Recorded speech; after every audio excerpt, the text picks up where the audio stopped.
Mais qui a bien pu mettre un pied en premier en Amérique? On en parle dès maintenant. Alors oui, on parle tous de Christophe Colomb quand on évoque la découverte de l'Amérique. Mais est-ce vraiment lui qui a vu de ses yeux l'Amérique pour la première fois? Eh bien, les dernières recherches prouvent que non. Mais alors qui est-ce? Il s'agit bien des Vikings. Et oui, ce serait en l'an 1021 que les Vikings se sont échoués sur les plages d'Amérique.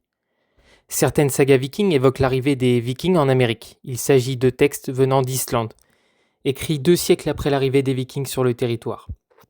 Deux sagas décrivent ces voyages, celle d'Éric le Rouge et la saga des Groenlandais.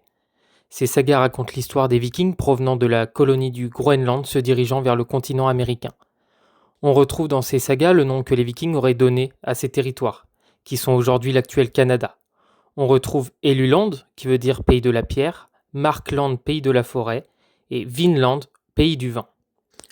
On a pu retrouver l'utilisation de ces noms dans quelques journaux de bord de navires.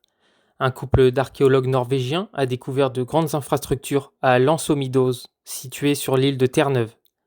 Ces infrastructures ont pu être reliées au peuple viking du Groenland et d'Islande.